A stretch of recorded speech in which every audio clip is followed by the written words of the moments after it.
let me down. Hi kids!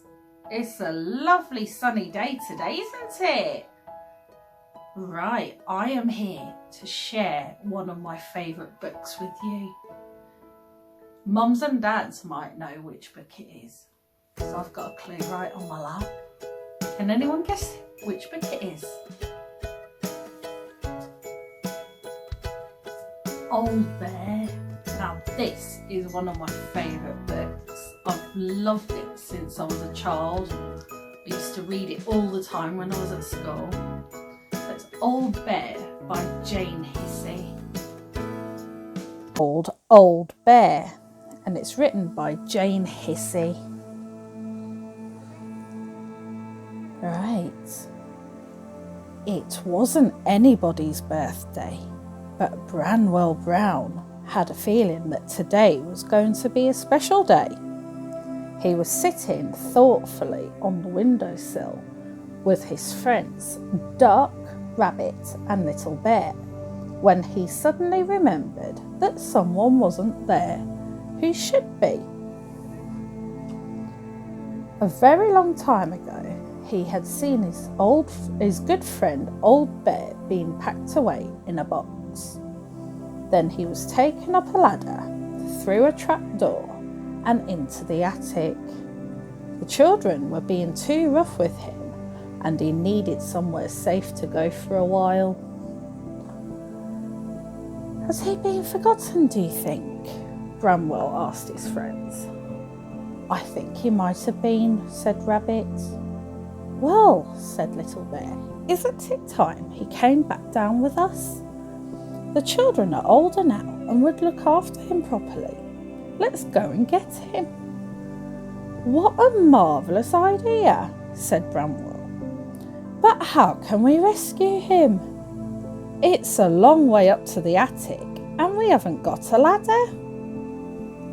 We could build a tower of bricks, suggested Little Bear. Rabbit collected all the bricks and the others set about building the tower. It grew very tall and Little Bear was just putting on the last brick when the tower began to wobble. Look out! He cried as the whole thing came tumbling down. Never mind, said Bramwell, helping Little Bear to his feet. We'll just have to think of something else. Let's try making ourselves into a tower, said Duck. Good idea, said Bramwell. Little Bear climbed on top of Rabbit's head and Rabbit hopped onto Duck's beak. They stretched up as far as they could, but then Duck opened his beak to say something. Then Rabbit wobbled and they all collapsed on top of Bramwell. Sorry, said Duck.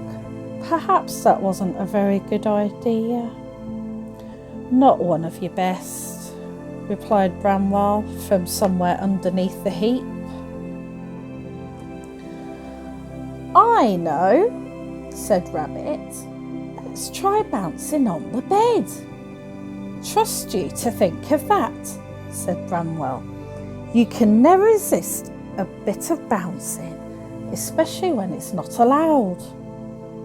Rabbit climbed onto the bed and began to bounce up and down. The others joined him. They bounced higher and higher, but still they couldn't reach the trapdoor in the ceiling. Duck began to cry. Oh dear, he sobbed. What are we going to do now? We'll never be able to rescue Old Bear, and he'll be stuck up there getting lonelier and lonelier forever and ever. We mustn't give up, said Bramwell firmly. Come on, Little Bear, you're good at ideas. But Little Bear had already noticed the plant in the corner of the room. I've got it, he cried. I could climb up this plant, swing from the leaves, kick the trapdoor open and jump in. In case it wobbled, Bramwell Brown, Duck and Rabbit steadied the pot. Little Bear bravely climbed up the plants until he reached the top leaf. He took hold of it and started to swing to and fro. But he swung so hard that the leaf broke and he went crashing down. Luckily, Bramwell Brown was right underneath to catch him in his paws. That was a rotten idea, said Little Bear. What I was thinking, said Duck, was that it is a pity I can't fly very well, as I could have been quite a help. Aha, said Bramwell. That, my dear Duck, has given me a very good idea. I really think this one might work. In the corner of the playroom was a little wooden aeroplane with a propeller that went round and round.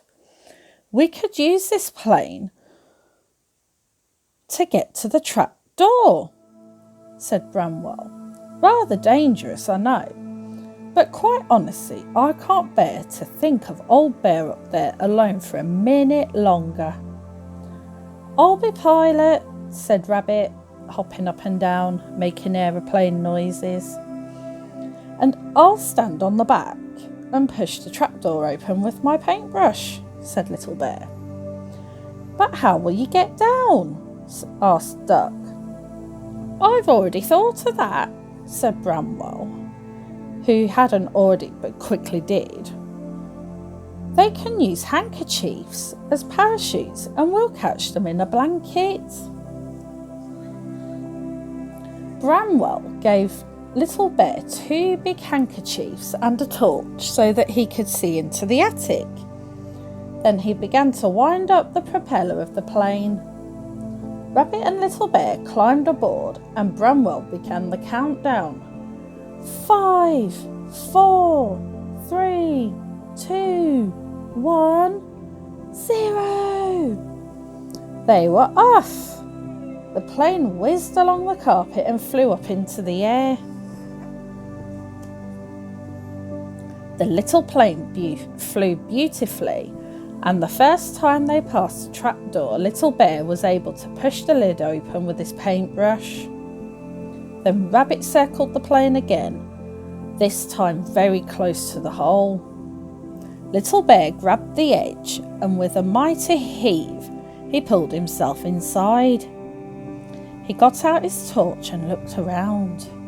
The attic was very dark and quiet, full of old boxes, old clothes and dust. He couldn't see Old Bear at all. "Any bears in here?" he whispered, and stood still to listen. From somewhere quite near he heard a muffled "Brrr," followed by "Did somebody say something?" Little Bear moved a few things aside, and there, propped up against a cardboard box and covered in dust, was Old Bear. Little Bear jumped up and down with excitement. "Old Bear! Old Bear! I've found Old Bear!" he shouted. "So you have," said Old Bear. "Have you been lonely?" asked Little Bear. "Quite lonely," said Old Bear, "but I've been asleep a lot of the time." "Well," said Little Bear kindly, "would you like to come back to the playroom with us now?" "That would be lovely," replied Old Bear, "but how will we get down?" "Don't worry about that," said Little Bear. "Bramwell has thought of everything. He's given us these handkerchiefs to use as parachutes." "Good old Bramwell," said the old teddy. "I'm glad he didn't forget me." Old Bear stood up and shook the dust off his fur, and Little Bear helped him into his parachute. They went over to the hole in the ceiling. "Ready?" shouted Rabbit. "Steady!" shouted Duck. "Go!" shouted Bramwell Brown. The two bears leapt bravely from the hole in the ceiling. Their handkerchief parachutes opened out and they floated gently down, landing safely in the blanket. "Welcome home, old bear," said Bramwell Brown, patting his friend on the back. The others patted him too, just to make him feel at home. "It's nice to have you back," they said. "It's nice to be back," replied Old Bear. That night, when all the animals were tucked up in bed, Bramwell thought about the day's adventures and looked at the others. Rabbit was dreaming exciting dreams about bouncing as high as an aeroplane. Duck was dreaming that he could really fly and was rescuing bears from all sorts of high places. Little Bear was dreaming of all the interesting things he had seen in the attic, and Old Bear was dreaming about the good times he would have now that he was back with his friends. "I knew it was going to be a special day," said Bramwell Brown to himself. So, children, that was Old Bear. Now, I hope you really enjoyed that story, because I do. I always enjoy reading it. Now, I'll be back another day with another lovely story for you. And I hope you have a lovely day.